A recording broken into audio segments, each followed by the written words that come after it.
Social media पर channel Mahalakshmi की ओर से सुबह सुबह 8 बजे आपके पास सादाजनक लाए हैं कुछ खार खवास। आज आपके पास स्वास्थ्य की बात करेंगे, हेल्थ की बात करेंगे, देश की बात करेंगे, समाज की बात करेंगे, सुरक्षा की बात करेंगे, तीर्थों की, और कहते हैं और बात करेंगे अपनी खोपड़ियों को बचाने की।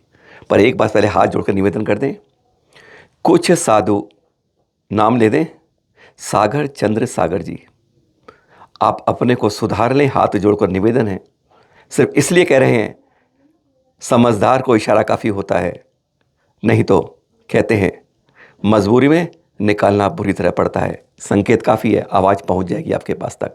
श्वेतांबर साधु हैं और कई बातें ऐसी हैं जो जैन समाज नहीं पूरी दुनिया को स्वीकारेगी नहीं।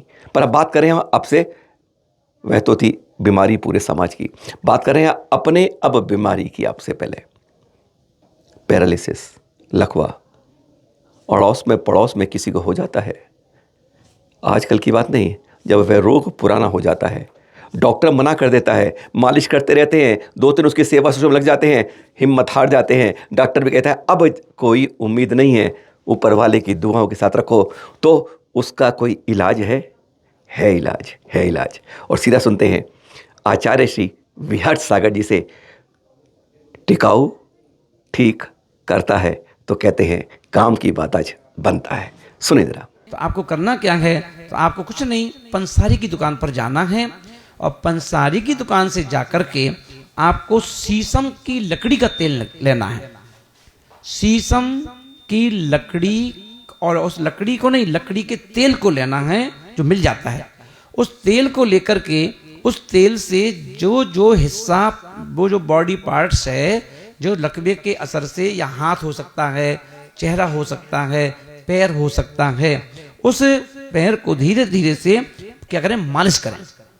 और शीशम के तेल की जो मालिश करेंगे तो आप देखेंगे उसकी मालिश करने से धीरे धीरे करके वह तेल जो है उसे क्या करना है, हल्का गर्म करना है, और गर्म करके उस तेल की, गरम तेल की मालिश करना है।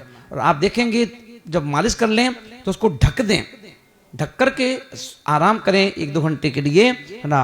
और उसको उघरा हुआ शरीर नहीं हो चाहिए, हवा नहीं लगना चाहिए उस पर, और उसको आप छोड़ दीजिए। एक आप जब धीरे करेंगे तो आप देखेंगे धीरे धीरे ये शीशम का तेल कैसे असर करता है कि आप कहेंगे आपके चेहरों पर, आपके अधरों पर एक मुस्कुराहट आएगी कि चलो जी अच्छा रहा कि मेरे घर का ये व्यक्ति ठीक हो गया। तो ध्यान रखें, है ना, और इस उपयोग को करें अपने लिए, और आप भी किसी दूसरों को बता करके श्रेय ले सकते हो। आज 800 साल की गुलामी के बाद, 78 साल की आज़ादी होने के बाद, क्या हम वापस गुलामी की ओर जाएंगे? ऐसा अभिशाप दो, हमारे ऊपर सर चढ़कर बोल जाएंगे, तब ऐसा हो ही जाएगा। विश्वास नहीं होता कि हम दोबारा सोने की चिड़िया कहने वाला देश, सोने की चिड़िया के पहले कौवे और गिद्धों की नज़र में पहुंच रहा है। क्या अभिशाप है दो ऐसे, बता रहे हैं सूरज सागर जी, आपके पास कुछ खास, सुनिए जरा वो 2 अभिशाप। राष्ट्र फिर से गुलाम होगा, कान खोल के सुनो एक अंतिम राष्ट्र के नाम संदेश। हिंदू चेते, ब्राह्मण चेते, क्षत्रिय चेते, जैन चेते, सारी भारतीय जातियों को मेरा कहना है, यदि परिवार नियोजन जैसा अभिशाप तुमने अपनी समाज से अलग नहीं किया तो एक दिन यह भारत फिर से गुलाम होगा और तुम्हारे वोट कम होंगे और देशद्रोहियों के वोट ज्यादा होंगे, मांसाहारियों। एक दिन यदि शाकाहारी जितने लोग, परिवार नियोजन जैसा अभिशाप यदि आपकी समाज में रहा तो एक दिन भारत में शाकाहारियों का नाम लेने वाला नहीं बचेगा, मांसाहारियों का तांडव नृत्य होगा, क्योंकि शाकाहारी कम होंगे। और ये देश का कानून कैसा है, वोटों पर आधारित है। वोट किसके होंगे? मांसाहारियों के। नेता किसका होगा? देश किसका होगा? क्या करोगे तुम? एक अभिशाप है, मात्र परिवार नियोजन और भ्रूण हत्या, ये 2 अभिशाप ऐसे हैं अच्छी जाति के लिए, जैन के लिए, ब्राह्मण के लिए, क्षत्रिय के लिए और सही हिंदुस्तान में रहने वाले हिंदू के लिए। क्योंकि कानून बना दिया हिंदू के लिए कि 2 से संतान पैदा करोगे चुनाव नहीं लड़ पाओगे, 2 से संतान ज्यादा पैदा करोगे तो नौकरी नहीं लगेगी, ये सारे कानून बना दिए। ये भारत माँ के बेटे भारत माँ के ही पैर काट रहे हैं। इसका अंजाम ये नहीं देगा कि भविष्य क्या होगा। वोटों पर चलने वाला देश, जब वोट ही कम होते जाएंगे तो देश की सुरक्षा तुम करो क्या करोगे? परिवार नियोजन, राष्ट्र के नाम संदेश, राष्ट्र के नेताओं को संदेश कानून बनाने वालों को संदेश कि परिवार नियोजन एक दिन देश को फिर गुलाम कर देगा और ये बागडोर भारतीय लोगों के हाथ में नहीं रहेगी, उनके हाथ में नहीं रहेगी, राम भक्तों के हाथ में, राम महावीर के भक्तों के हाथ में ये देश नहीं रहेगा, और रहेगा उनके हाथ में जो राम और महावीर को मानते ही नहीं हैं, उनका होगा देश। जैसे कि 800 साल तक हमारा देश गुलाम रहा, 800 साल तक गुलाम रहा लगभग, वो दिन फिर आएगा। अब की बार का अभिशाप क्या होगा, रिपीट करता हूं, क्या अभिशाप होगा? परिवार नियोजन और भ्रूण हत्या, ये दो के कारण से देश गुलाम होगा। चेत जाओ, जाग जाओ, जिसको देश बचाना है, राष्ट्र बचाना है, जाति बचाना है, शाकाहार बचाना है, अहिंसा बचाना है, जैन देव को बचाना है, मुनियों को बचाना है, तो आज इनको सौगंध करके जाना है कि हम अपने वंश में कभी भ्रूण हत्या और परिवार नियोजन नहीं होने देंगे, तो ये सब बचेंगे। समय आपका पूर्ण हो गया। आज अलग अलग महाराज जी से अलग बात करा रहे हैं आपकी हम। अब सुधा सागर जी बात आचार्य विमर्श सागर जी बात जाते हैं। आजकल वैसे पता है आपको ये तीर्थ के मालिक कौन होते हैं? वह कमेटियां जो समाज से चुनकर आती हैं, क्या उन्हीं की बपौती होती है? क्योंकि सुरक्षा वही करती है, अधिकार किसका होता है? क्या तीर्थ आज हमारी कमेटियों के आगे कहते हैं उनकी लक्ष्मण रेखा के अंदर बंद होते हैं? बात स्पष्ट है, तीर्थ क्या होते हैं, अधिकार किसका होता है? सीधा सुनते हैं आचार्य श्री विमर्श सागर जी से, क्योंकि आज कई बार यह सवाल सामने आ जाता है, किसका है तीर्थ? सुनिए जरा। तीर्थ क्षेत्र देव शास्त्र गुरु और भक्तों के होते हैं, किसी के पर्सनल नहीं होते। कुबेर ने अगर समोसरण की रचना की है तो क्या किसी एक के लिए की है? तीनों लोक के जीवों के लिए की है। ये पंचम काल चल रहा है।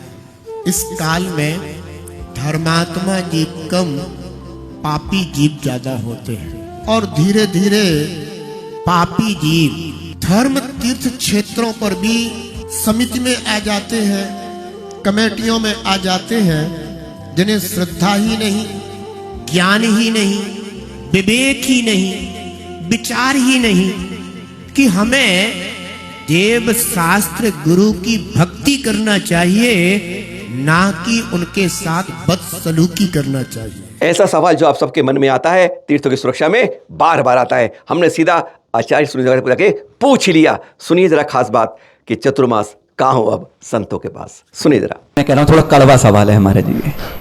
क्यों नहीं हमारे जो बड़े बड़े साधु हैं, जो इनकी गणना में गिने जाते हैं, जिनके आगे पूरा समाज भागता है, क्यों नहीं उन्हें ऐसा संकल्प लेना चाहिए कि एक एक चतुर्मास एक एक तीर्थ पर हो, जिससे हमारा तीर्थ सुरक्षित रहे, संरक्षित रहे, संवर्धित हो जाए। अगर साधु ऐसा कर दे तो मेरे ख्याल से ब्रह्मादि आदि खत्म हो जाएगी। इस पर हमने भी बहुत बोला है कि साधुओं को तीर्थों पर चतुर्मास करना चाहिए।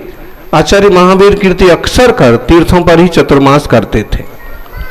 बाद में भी अनेक साधक, आचार्य विद्यासागर जी, आचार्य सन्मति सागर जी भी बहुत सारे चतुर्मास तीर्थों पर ही किए।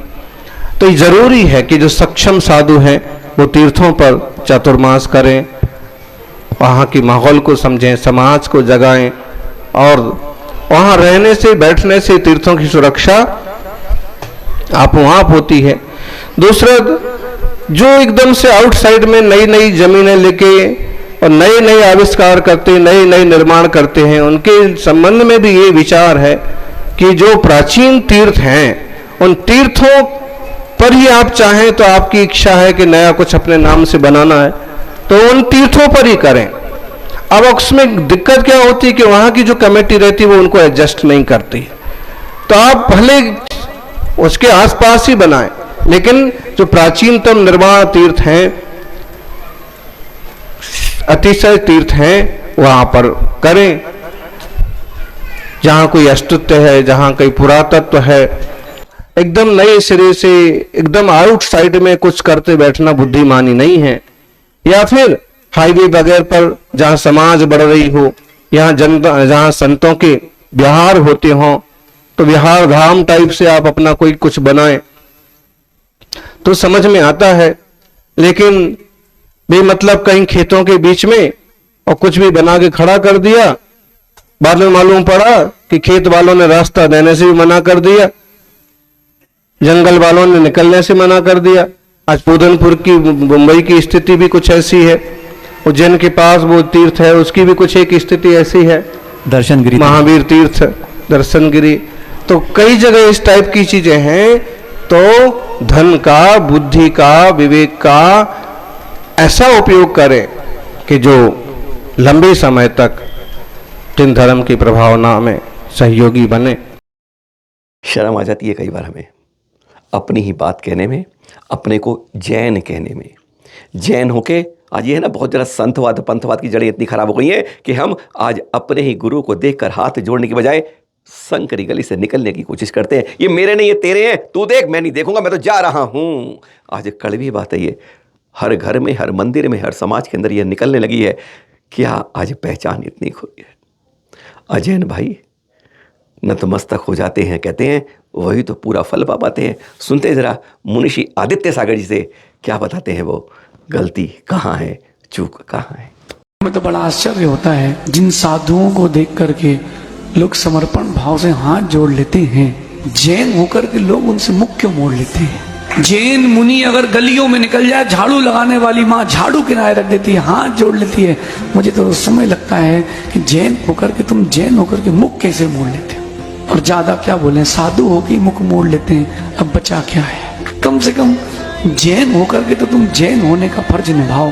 तुम्हारी वंदना करने से कोई साधु बंदनी नहीं हो जाएगा, लेकिन तुम्हारी वंदना करने से तुम्हारा बंद कम हो जाएगा। साधु को साधु की दृष्टि से देखना, और अगर साधु होके नहीं देख पाए हो तो मुझे नहीं लगता कि आपको साधु बोलने योग्य कोई हो। वो जीवित होके भी मृत के तुल्य है, जिसके अंदर धार्मिकता नहीं है। मैंने अपने जीवन में, छोटे से जीवन में बहुत बड़े अनुभव किए निर्मल जी। धार्मिक बन के रहना, हमने ऐसे बड़े बड़े विद्वान भी देखे यूं हाथ बंद करके हमारे सामने खड़े, दर्शन नहीं किए हमने, हम भी खड़े हो गए, अपने क्या जाना है। सो हाथ नहीं जोड़ पाया। 4 अनियोग का ज्ञाता हाथ नहीं जोड़ पाया सहसागर जी। कोरोना में पनी पैकों के पार्सल हुआ है, ध्यान रखना। अब कोई कितने कह ले उपसर्ग समाधि, काय की उपसर्ग समाधि, एक उपसर्ग खत्म हुआ है। सच है, कड़वा है लेकिन सच है।